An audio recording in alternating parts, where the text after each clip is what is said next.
Fan the flames! Fan the flames! Fan the flames! The Drummers went down! Burn, burn, burn, burn, burn! The Flames went higher, higher, higher! Whoa! Strike the stone! Let's go!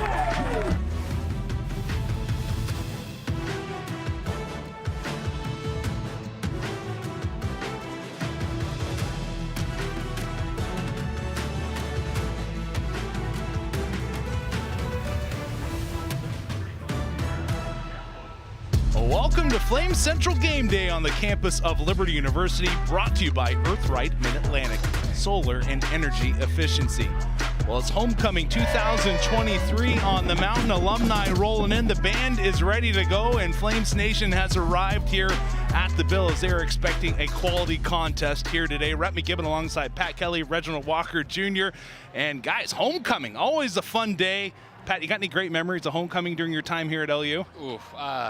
Selfishly, I mean, to put this back in my corner here, I did against Gardner-Webb. We were just talking about them earlier. Many moons ago, I caught a touchdown and a 2-point conversion in a late win. So that's a personal highlight for me. You got them Bulldogs running. I like it. Okay. Baller alert over here with PK. This dude's a baller, man. What about you, Reg, with Penn State? Hey, we just won. That's all we ever did was win a homecoming. That's right. The luxury of playing at a place like Penn State, we could kind of finagle the schedule a little bit. So homecoming oftentimes was the get beat by us invitational. Did you guys ever do a whiteout on homecoming? No. I'm too old to have played in a whiteout. It's pretty simple. That is facts. That's all right. Oh, good. Hey, lots to get to on the show here today. Richie McKay is going to be joining us shortly. We're also going to have our Segra Impact players. Then we're going to dive into the numbers of Kaden Salter in the year that he is having. But before we get to that, let's talk a little national ranking and what's going on.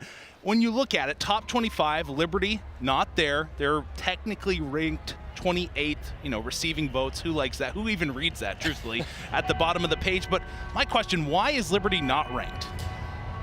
I think a lot of people would have the knock that Liberty's strength of schedule or strength of record right now isn't necessarily where it needs to be. They've got other teams ahead of them like an Air Force or a Tulane that have played a little bit tougher competition. Don't get me wrong, Liberty is absolutely handling their business in the games. They're winning by 20, 30, 40 points. So they're doing what they need to do, but I think the knock would be that the competition isn't the highest. PK, I get all that, and I agree with you. Put a number next to that name.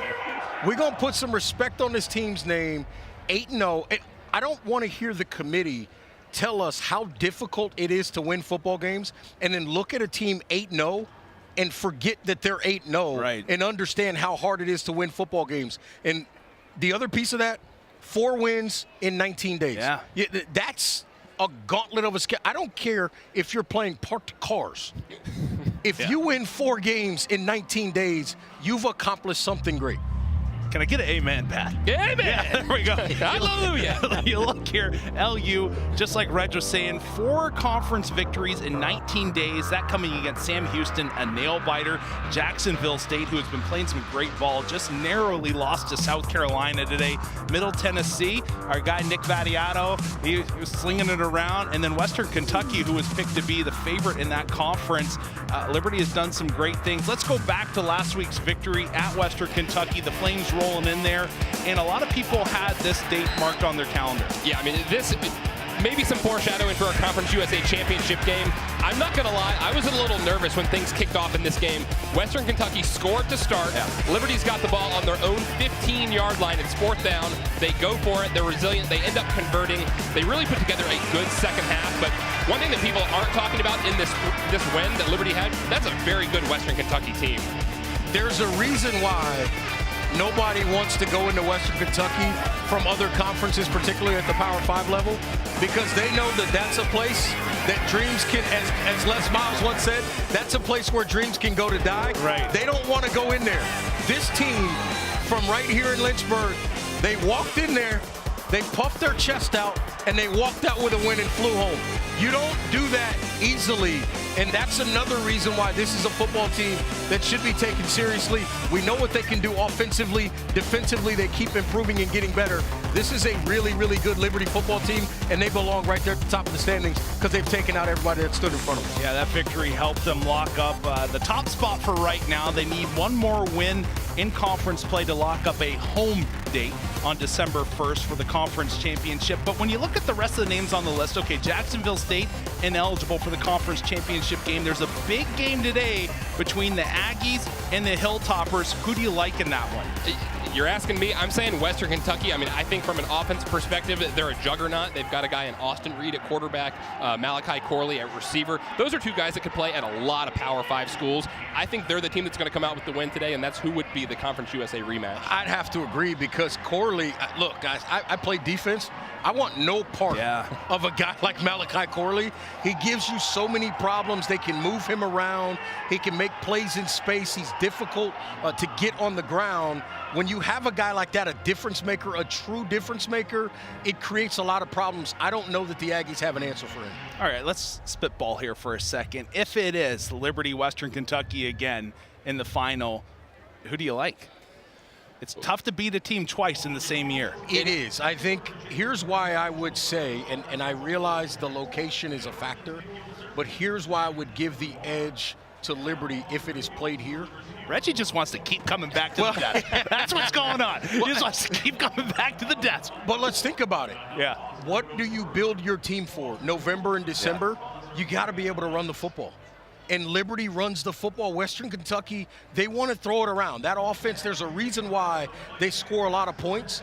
But when you think about this Liberty team, whether it's Kaden Salter or any of the backs, everybody can beat you for 100 yards on the ground. Yeah. And when you have that situation in late November and into December, it is very difficult to beat a team in their stadium when they can run the football like Liberty can. Reggie said something that I really liked. I want to circle back to. You have to be able to run the football. Looking at the stats, Western Kentucky is 120th in the nation in rushing yards per game, just over 100 yards. I think you're dead on with that. If they can't run the football, we know that Liberty likes to control the clock. When they played Western Kentucky, they had the ball for over 32 minutes. That's a recipe for success. Run the ball, keep the ball. I might have been a DB, but I know how to make sure the wide receiver is open and has an alley right there. Go. I just laid that one up for him. That's my guy. Just right in over the shoulder. It was great.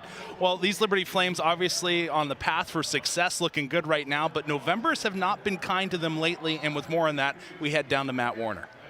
Yeah, you guys have talked about it. What a season it's been for the Flames. 8-0, a spot in the Conference USA Championship game already locked up. It's all going Liberty's way, but, not trying to kill the vibe here, but the month of November has not been kind to the Flames in recent years. Let's take a look at some of the numbers. The last two seasons in November, the Flames have a 1-6 record while averaging only 19 points per game. Now, obviously, those teams not coached by Jamie Chadwell, and those final 3 losses last season may or may not have involved some outside distractions, but it's still something many of these players are aware of and something they don't want to go through again. Some of the returners have even asked Jamie Chadwell to talk with the team about their past struggles. Chadwell saying that everything they've been doing in practice and preparation has been building towards finishing strong in this, the final month of the regular season. As Chadwell says, November is for championships, or as I've heard other college football coaches say, you want to be remembered for what you do in November. And the Flames certainly hoping for a memorable performance later tonight against Louisiana Tech. Yeah, Flames obviously, and you're right, Matt, want to have a big win tonight against Louisiana Tech. Do not want to have another night like they did against the Aggies where Diego Pavia was just spraying it all over the field.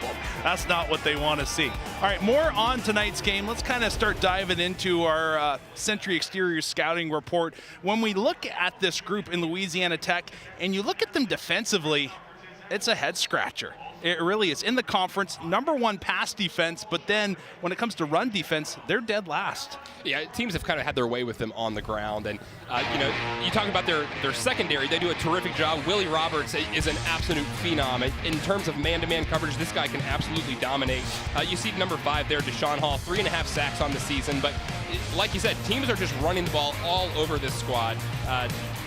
Certainly not a recipe for success, and especially with Liberty being the #2 rushing team in the country, it's going to be interesting to see them come out here today. The interesting thing, look at the bottom there, 2nd in scoring defense. Here's what's weird about that. Tell me. They actually give up 90% in the red zone. Really? Teams are 90% against this team in the red zone, 27 of 30. So when you see that, And then you see second in scoring difference, what it tells you is if you get down there, you're going to get points. But somewhere in the middle of the field, they get you in third down situations and you make mistakes. You have to win on first down against this team. I think if you can win on first down and get yourself to the red zone, you can put new lights on the scoreboard. Rhett, one thing I would say that I noticed about this defense is, yeah, they've gotten gashed at times. They've allowed, on average, almost 200 yards per game. They have athletes out there. They've got guys on the edge, on the defensive end. They can get to the passer. They've got guys in coverage that can shut you down. So it's not for lack of talent, that's for sure. When you look at the numbers, are you saying they do not represent what really this Bulldog team is about on defense? I think they're too complicated on defense in terms of how they deploy the players and the athletes they have. I think when you look at this team, they're trying to do a lot of different things with coverages, alignments, all this. You might need to simplify it a little bit to get more instinctive play out of these guys. That's one of the things I would look at if I was this defensive staff. Well, they're going to have their hands full tonight. Liberty's running game has not been stopped all season long, and it's not just the running backs getting it done. Kaden Salter also getting into the mix as well. I mean, what an embarrassment of riches that they've got here. I mean, they just have a bunch of guys that can run the ball, and it helps when your quarterback is so dynamic, like you see on this run here. He's been explosive all year. He's a lot of fun to watch. And the other problem is when you've got a quarterback that can do what Salter does, all of a sudden these guys can get loose because you can't load up to make sure that the ball goes to these guys. If you sit there and say, we're going to make Salter pitch it, these guys start killing you. But then if you say, we're going to take these guys away, all of a sudden, Salter starts running all over the place. So the problems they create is that with this triple option look in the offense, they're always going to just make you dictate to them and then make you pay by taking the right decisions. Rhett, I think the thing that stands out to me on the screen there is every single back is averaging over 5.5 yards a carry. You do not see that. That's an imposing running game right there. Speaks a lot to the guys up front, those hog mollies, but also to the terrific skill that they've got in the backfield. I was just getting ready to say you got to give credit to the offensive line. At the end of the day, football games are won in the trenches, and if you can't win at the line of scrimmage, you're going to get beat. This Liberty team has done an excellent job of that in the running game all year long. And impressive, too, that their depth has been tested. Von Blue not on that list as well. But, hey, joining us now, head coach of Liberty men's basketball, Richie McKay. Coach, thanks for taking some time to talk to us. Rhett, pleasure's mine. I hope Pat doesn't refer to me as a hog molly. But, He only does that to his closest friends. But good to be with you guys. Coach, before we talk football with you, 48 hours from now, you're going to be getting ready to step out on the court for game one of the season. Talk to us about the excitement level and how you feel like this new-look team, truthfully, without Darius McGee is going to be this season. Yeah, did you have to remind me without Darius McGee? Thanks, Rhett. Yeah. No, I'm a media guy, you know. It's in my blood. No, you're a pot stirrer. Yeah. No, I can't wait. Like I think our guys are absolutely fabulous to coach. We have five-star people. They play with a connectivity and a unselfishness that really it blesses me and everyone that has the privilege to do life together. But we do have some questions to answer. You know, Darius was such a security blanket. Like, he could do these things with and without the ball that only Darius can do. But that's college basketball. We only get him for a certain duration of time. And I'm excited. He's with the Mad Ants in Indianapolis with the Pacers organization. So we're really happy what he and some of the other guys that have gone before him have done. Hey, can I get you to brag on one guy, though, really quick? Yeah, please. And that's Kyle Rode. I love Kyle Rode. Just when I watch him as a fan, truthfully, like, I think he could go out there and score more if he wanted to, but he seems to be completely content with doing whatever he can to make the team win. Yeah, how much time do we have? Because we can talk about Kyle Rode. Let's go. What's the X-Man character, Mystique, the lady that morphs in everything? Like, that's what Kyle could do. He could be a scorer. He could be a facilitator. He can guard.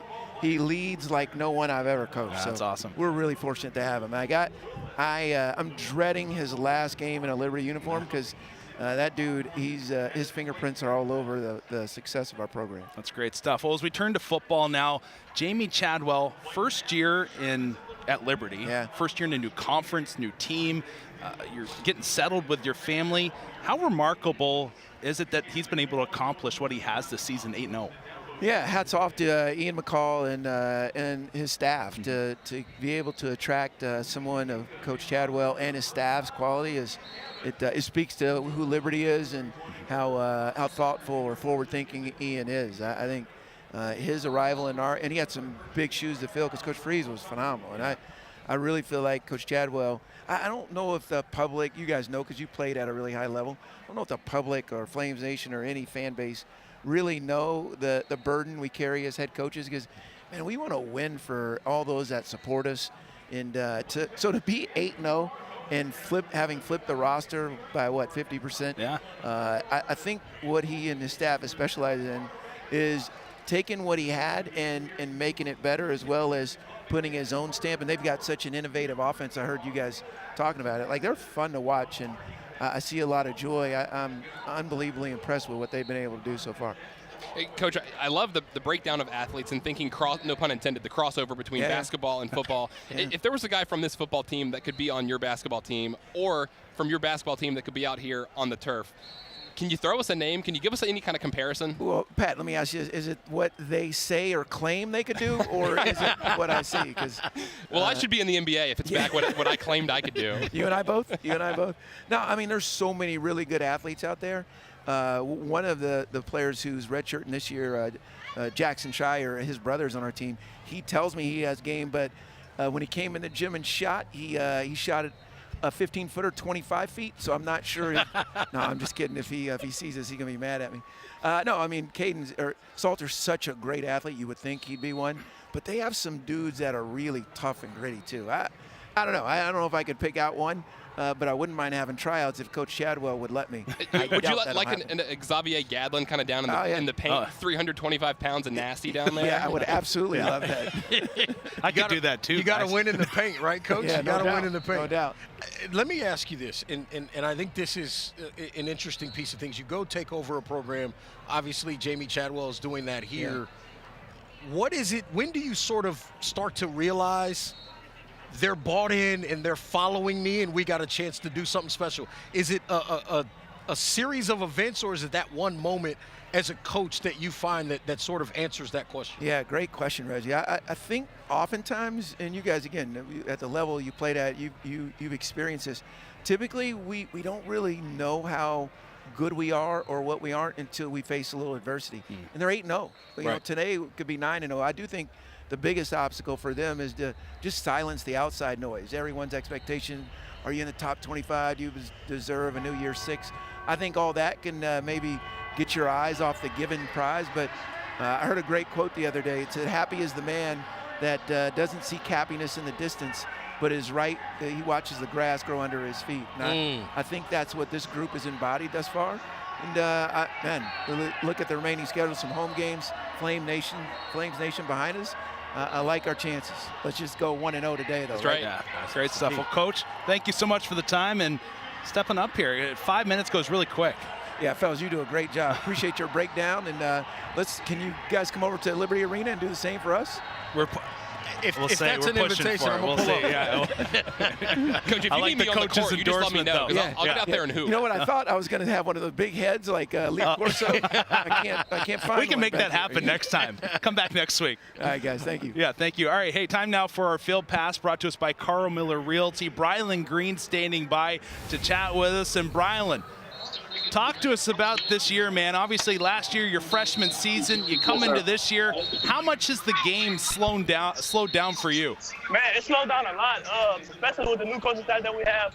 We're going to film rooms, make adjustments day by day, and that started in the summer. So we're just making adjustments each week, and we're getting the results that we want. Hey, Bryland, this is Pat Kelly. I'm a Louisiana native as well. Yes, sir. I know you from down there, so give me this. Mama's making you a meal. What is that home-cooked meal that you're craving? All right, so either we're going to have gumbo. Oh, yeah. Or we're going to have rice and gravy with oxtails and beef shot ribs with sausage. You know, we're going to go to Billy's Boudin. We're going to get some boudin, smoked boudin with some crackers. Hey, you let me know when Mom's is coming to town, and I'll hang out with you guys. Speaking of that, it's Reggie here, Bryland. If that is the case, I need to get an invitation. I'll drive up from Charlotte, too, and make that happen, because I love me some good Southern food. I'll drop the location. Don't worry. Hey, I'll just go. I'm from Memphis, so I understand how it works. Yeah. Let me ask you this. As a former defensive back, I know one of the calling cards is always the communication back there and getting guys on the same page. Right. As aggressive as you've been in getting to the football and creating turnovers, how important is it to know and understand who's going to sort of take that risk and understand who's going to cover up some of those other things? Yeah, I think those things just come with communication. Once we have the communication, from the safety to the corners to the linebackers to the linemen, I know it just makes my job way much easier, and it makes everybody else's job if we just communicate. I think that's the hardest part of the defense, is making sure that everybody on the same page. And when we on the same page, we get the results that we want. All right, awesome stuff. Bryland, thanks for your time. Best of luck today, buddy. Yes, sir. Appreciate y'all. It was Bryland Green of Liberty Flames, third in the nation right now, or second in the nation, that is, when it comes to interceptions individually with 5. We go from one DB to another. Willie Roberts of Louisiana Tech. This is going to be a young man, I believe, that's going to be playing in the NFL next season. Yeah, right. You're right about that. This guy is terrific in coverage. He's a top 15 rated corner in man-to-man coverage. I don't think, if I'm Liberty, I'm going to press my luck too much and target him too much tonight. Yeah, you're confident in your receivers, but this guy has been prolific all season long. You see the stat there. First in the nation in opponent completion percentage, less than 30%. That's terrific. Yeah, he's really, really good. I think what I like about him the most, when you watch him on tape, he's always in the right phase. He understands timing of routes. He understands route combination situations. He's a guy that is definitely somebody you have to keep an eye on. What I would like to see, if I'm Liberty today, is he a willing tackler against the run? How well is he going to come up, play in space, and attack downhill? He's got 24 solo tackles on the year, but that's against receivers down the field. Does he want to come up, fight through receivers, get off blocks, and make tackles in the running game? When you look at a guy like Willie Roberts playing in G5, how big is Reese Senior Bowl going to be for him? An opportunity to go and show out towards the end of the season and play against some Power 5 guys and show what you can do. I think it's going to be monstrous, and I think the main reason why, a lot of times, what we forget, what maybe some people don't realize, it's one thing to play in the games. It doesn't matter who the competition is. The NFL is less about being an athlete and more about proper technique and understanding situational football. That's an opportunity to where they're going to test his mind. They're going to test his ability to stick to his fundamentals and his technique. If he can handle those things at the Senior Bowl, I think that's going to go a long way for his NFL prowess. Do you like him for it? I do. Okay. I really do. I think he's a really smart, impactful guy because of the schemes that they run. They do some different things that allow him to, at times, sort of create some things because he has to adjust. And I like that about him. His intelligence shows up often. Yeah, good stuff. Reggie, you know this. Everything that you do on that football field is your resume. Absolutely. So everything he's doing tonight, everything is going on tape. So that just speaks to the importance of putting together a clean resume, if you will. So everything that he's been doing all season long, he's got a lot of tape to speak to it. It's going to be exciting to see him tonight. Well, he definitely has been a security blanket this season for Coach Cumbie, who is currently standing by with Matt Warner. Coach, Liberty second in the nation in rushing, second in time of possession. What's the key to slowing them down, getting them off the field here tonight? Well, I think you got to try to keep them in third and long situations, being good on defense on first and second down. And Kaden Salter's a phenomenal talent, and so we've got to have it count for him on third downs and the normal round distance situations, being able to get ourselves off the field. I think offensively we've got to help ourselves from that standpoint too, as far as getting first downs, being efficient with our third downs, and just helping up our defense keep him off the field. 3 straight weeks, 1 possession losses. What's the key just to getting over the hump here tonight for your guys? Well, I think it's a lot of belief and expectation for our football team. I think our guys we're progressing as the season goes on. Our guys are playing extremely hard. Those things give you a chance. It's time for us to execute well at the end of the football games to win. Appreciate it, Coach. Good luck. Thank you, guys. Thank you, Coach. Seems like Louisiana Tech is one of several teams that have come into Williams Stadium this season, have been so close to being consistent winners. Sam Houston was another you think about coming in, and man, they're so close to getting their first win of the season, still looking for it. But this is not going to be an easy challenge for Liberty tonight by any means. This is a group of Bulldogs coming in that are wanting to make a big upset here at Williams Stadium.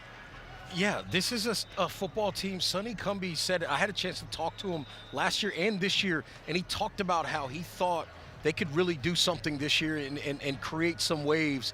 I think the important thing in this game, Deshaun Hall Jr., Williams II, Rashawn Williams II, and Clark, those guys up front, to what Coach Cumbie just said, they're going to have to be able to penetrate and force Kaden Salter to make decisions deeper in the backfield in terms of the option game and passing the football. If they can't get pressure and penetration up the middle, they're going to have problems slowing this running game down. That's going to be a key group, I think, for Louisiana Tech in this football game. I don't want to be a negative Nancy here or a downer for the Louisiana Tech program, but good luck getting Liberty behind the sticks in terms of negative plays.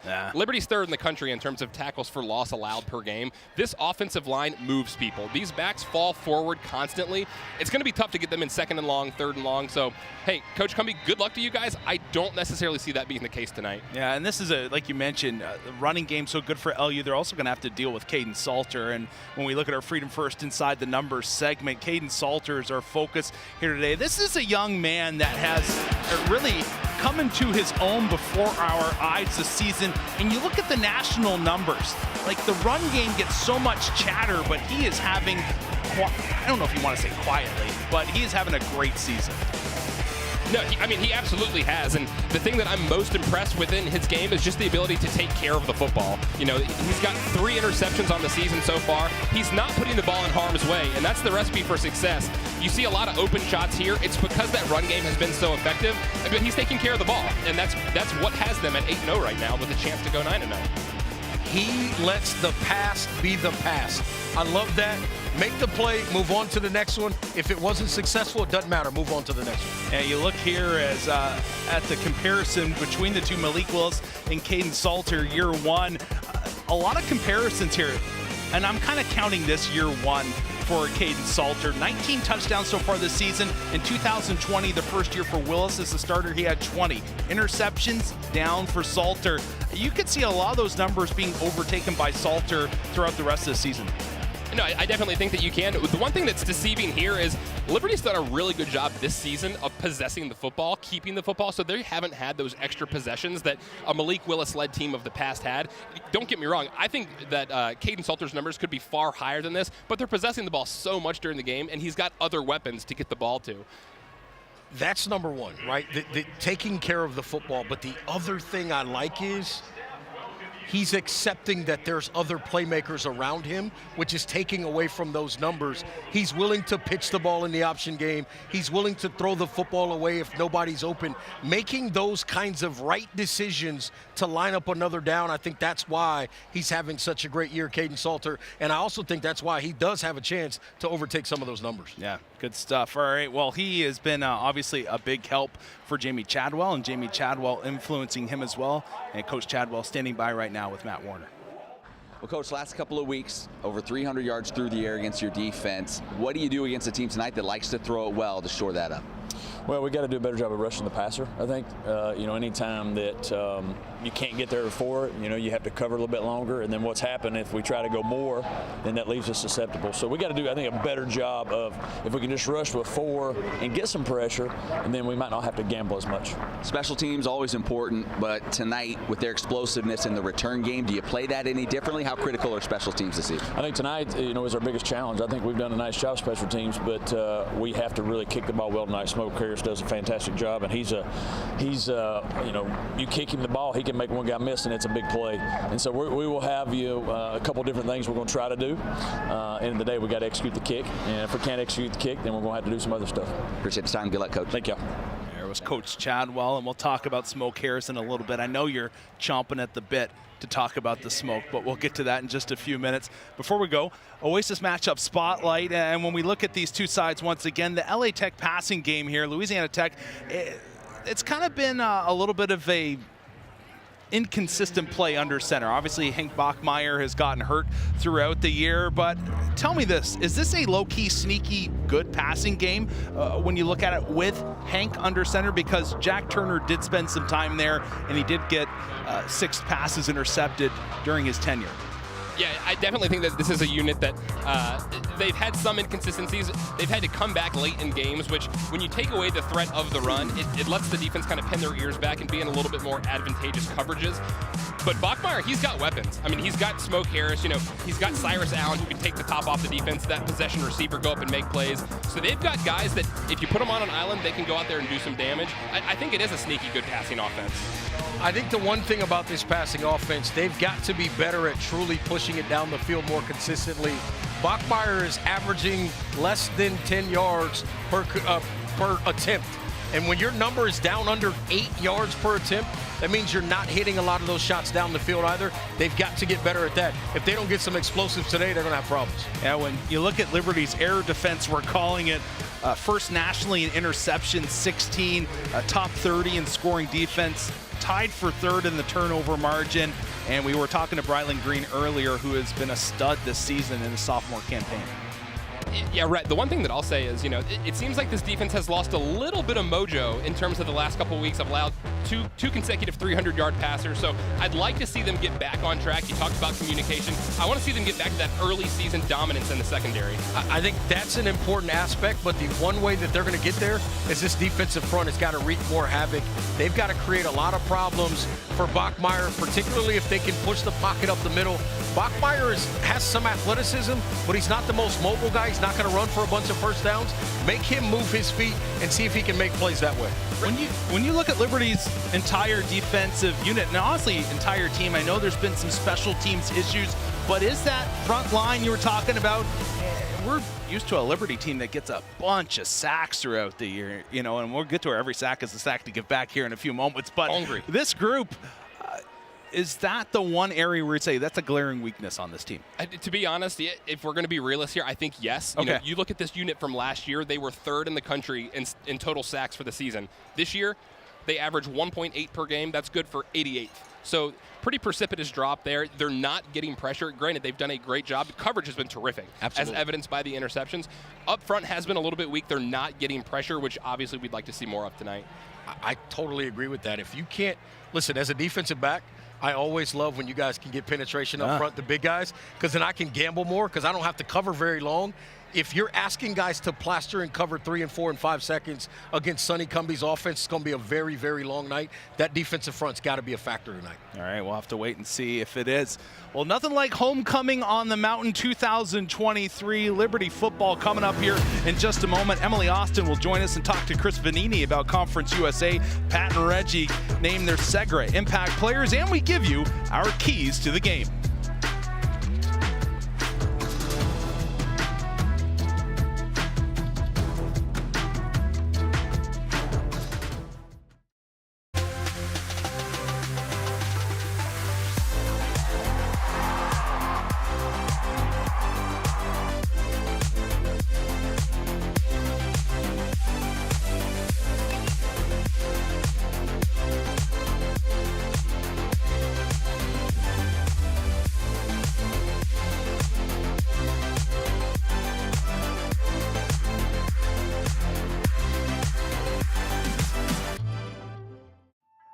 Champions are not born. They're made of moments. At Liberty University, we push ourselves in the classroom, on the athletic field, and in the community to go beyond our limits and reach the world for Christ. Every play made, every assignment completed, and each friendship formed is a testament to our dedication to that mission. These moments matter and make us champions. Become a champion for Christ at Liberty University. At Liberty University, we believe that learning is a lifetime pursuit, from kindergarten to PhD. Through Liberty University Online Academy, we provide K-12 students the flexibility of a fully accredited online Christian education. And whether you choose to study online or on our world-class campus, you will be challenged both academically and spiritually by our 700 programs of study. So whatever stage of life you're in, you can train to be a champion for Christ at Liberty University. Yeah, I loved being at Liberty. It changed my life. Everything I thought I was going to do got just wiped off the map, and God redirected me right here on this campus. Like I came here thinking I wanted to be a professional golfer. Left here thinking I'd be in real estate with my dad in the Northern Virginia area, and ended up in music. The entire plan for my life began here. Welcome back to Lynchburg, Virginia. Liberty Flames and Louisiana Tech set to go top of the hour on CBS Sports Network. Well, Conference USA, it's a pivotal week in the conference with Western Kentucky and New Mexico State going head-to-head. And with more on Conference USA action, we go inside to our studio with Emily Austin. Thanks, guys. I think I got the better end of the deal this week, being in this nice, warm, and cozy studio. But let's get to the good stuff and bring in our great friend of the show, the Athletics' Chris Vanini. If you love college football, you need to follow Chris Vanini on Twitter. Chris, it's been a while. How's it going? It has been a while. It's good to be back. I know everybody in Conference USA probably liked having more than a week off now as they get back into Saturday games. And there will be a race to the finish for the conference championship. Liberty can kind of enjoy it, but obviously they're playing for more than just the Conference USA championship. You know, when you look at the beginning of the season, week 0, you were all in on Western Kentucky. The Hilltoppers have lost 2 straight. Then you look at a team like New Mexico State, who has won 4 straight. So, 2-part question. Who do you have meeting the Flames in that conference championship game? And are you still going home with Western Kentucky as your CUSA champion? Yeah, I mean, Western's season has not been, I think, what I and a lot of people expected. For them to drop a couple of those games to lose to Jacksonville State really opened things up again. And now New Mexico State is actually in position right now to take that other spot in the championship game. I think it's next week is the big game. It's Western Kentucky hosting New Mexico State. Winner of that game probably gets the spot to face Liberty. I'm going to stick with Western Kentucky winning that game. I just think they have more talent, but New Mexico State has really turned it around.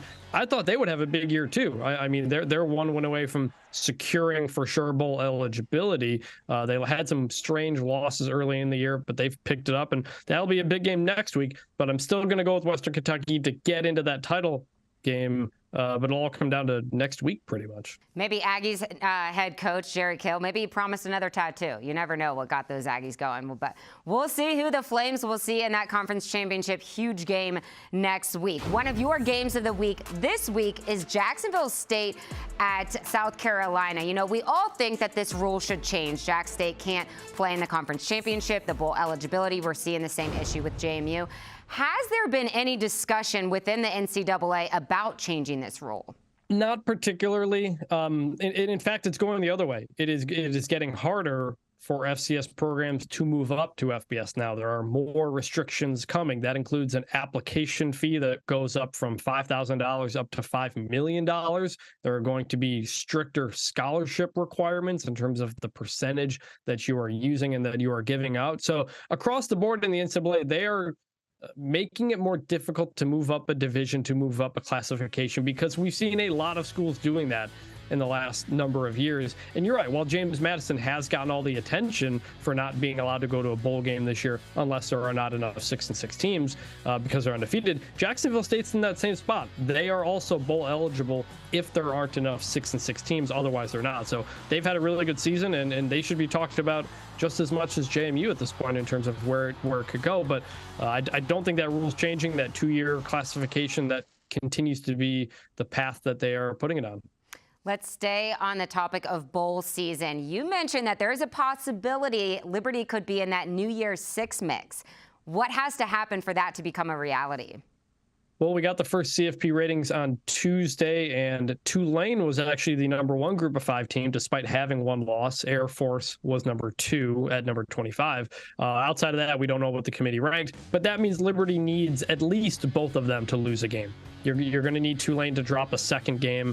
You're going to need Air Force to drop at least 1 game in order to get into that conversation. And then it kind of depends what happens elsewhere. I think Liberty should be okay in that number 3 spot, but who's to say Fresno State doesn't win out, and they only have 1 loss. They beat Air Force. They already beat Arizona State. They that could be a team that potentially jumps Liberty as well. So it's going to come down to a few teams, but they're going to need at least 2 teams to pick up 1 more loss on top of obviously Liberty needing to win out. Okay, so if Liberty is not part of the New Year's 6 mix, give me a juicy bowl situation that you see Liberty playing in. So the Athletic had its bowl projections this week, and it had Liberty playing none other than James Madison in the Cure Bowl, I think it was. No way. The Cure Bowl? Liberty's never played in that before.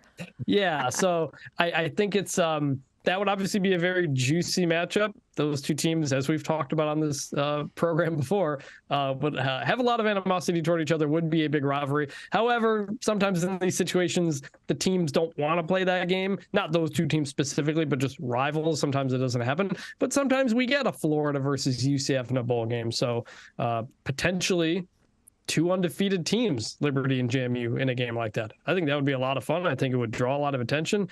I don't know if it'll happen or not, but that would be a lot of fun. Well, I'm not even going to ask who you would pick in a JMU-LU matchup because I just want Flames Nation to be a huge fan of yours. So Chris Vanini from The Athletic, be sure you follow him. He has some great articles out there to stay all in tune with college football. Chris, thanks again for your time. Thanks for having me.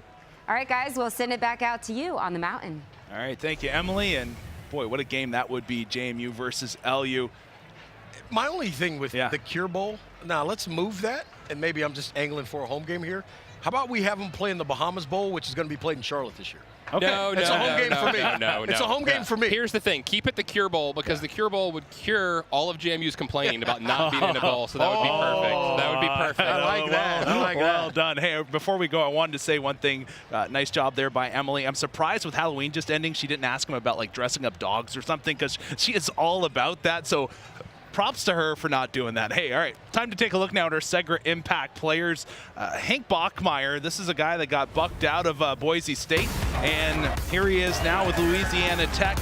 What can we expect from Hank the Tank today? I love Hank the Tank. I also love that he has a brother named Tiger and a brother named Bear. Oh, man. But with that being said, I think he's a resilient guy. He'll hang in the pocket. He can extend plays with his legs, and that's where Liberty has to be careful. If they let him get outside the pocket, he'll keep his eyes downfield and can take some big shots there. I think they've got to force him to be down the field. That's not where he likes to go with the football. He can hit some of those shots, but he loves to check it down and dink and dunk and let the receivers do the work. Now, Harris Smoke, talk to me about him. I love this guy. First of all, he's been playing for 6 seasons. Yeah. He has almost 300 career receptions, and he is the only player in FBS that has 2,000 receiving yards, 800 kick return yards, and 600 punt return yards. He's Mr. Do-It-All for them. Simply put, the dude's name's Smoke. I'm all in. I'm going to watch him play. Aaron Bedgood for LU. This is a young man that came from Coastal Carolina, and tell me I'm wrong when I say he has really been under the radar, one of the best pickups for LU this season. I think his versatility in this offense and his ability to understand this offense helps that obviously he came from Coastal. But his versatility, the way they can move him around and put him in different situations and him still make plays, I think that's huge.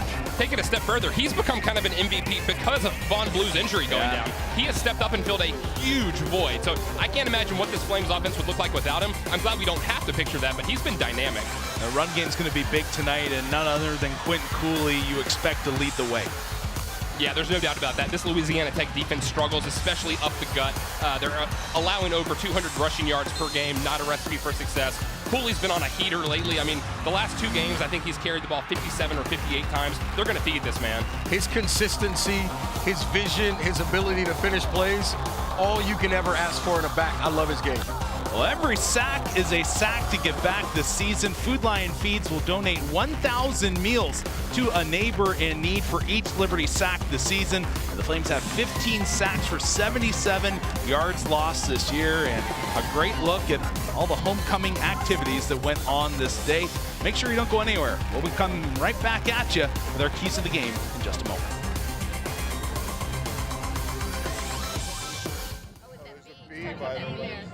Universities around the world who facilitate different spiritual growths, but within Liberty, it's not just something we do, but it's everything we do. It starts in the classroom with professors who are opening with a devotion and with prayer every single day. I've had classes where that's all we've done for the 50 minutes we've had class, and it's not because that was the plan, it's because that's how God moved. It's a community of people who are all here for the same reason, ultimately to train champions for Christ.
the loss, I'm hard-headed.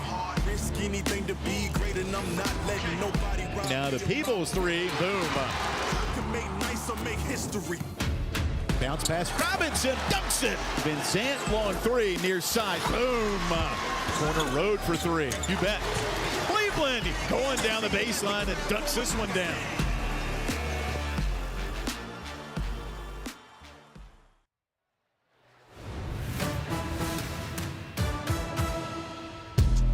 Welcome back to Homecoming 2023. Louisiana Tech and Liberty Flames coming up top of the hour, 6 p.m.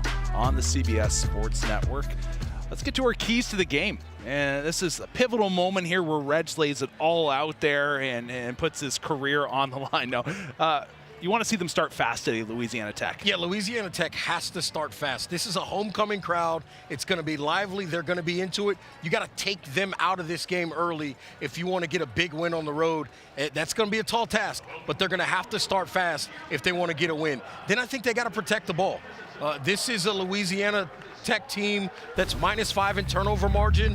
Liberty is +10 in turnover margin. So you got to take care of the football, protect it. Don't give this explosive, expansive Liberty offense additional possessions. If you do, they're going to hang 50 on you. And then last but not least, this is a Louisiana Tech offense that has to stay on the field. They're 121st in the nation. I'm going to say this again. 121st in the nation in third down conversions as an offense. That is not going to get it done.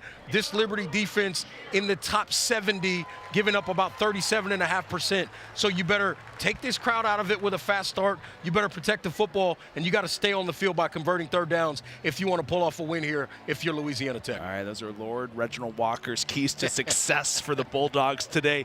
Pat, when you look at the Flames, you want to contain the smoke, beware of it, but is the red smoke going to be able to do that? We're going to find out. I've said where there's smoke, there's fire, right? Beware of Smoke Harris. This dude is absolutely dynamic. We just said he's got over 4,500 career yards. That's #1 in all-purpose yards in the entire country.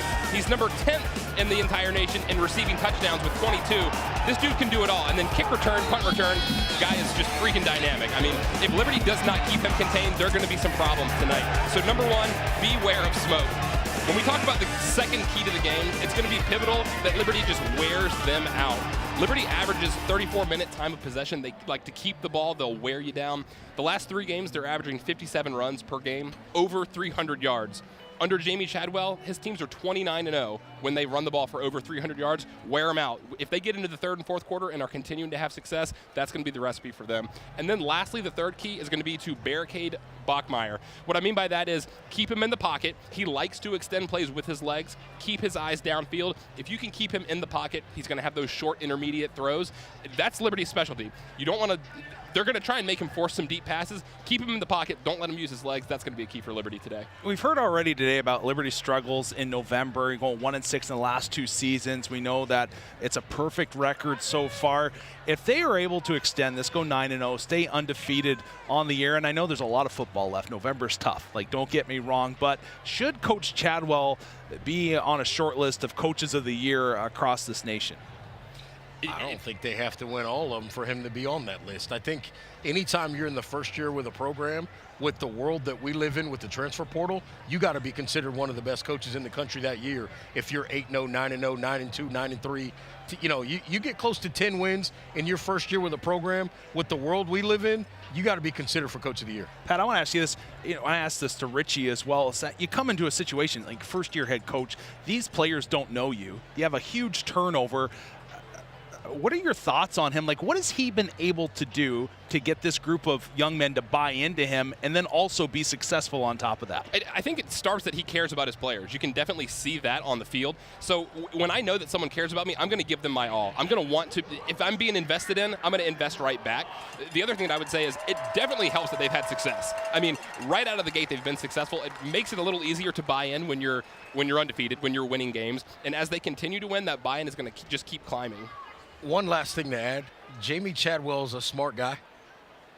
He knows, and every coach will tell you this, they're not going to take jobs where they don't feel like they can win right away. He saw what was available here in terms of facilities, players, all of the aspects and the resources you need.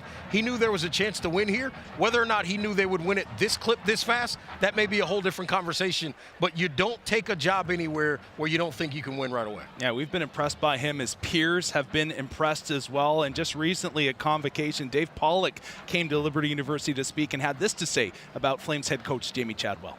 Before we get into your life and story, we cannot have the guy who knows as much about college football as just about anyone in the country not be here and tell us, like, what your assessment of Coach Chadwell and the Flames.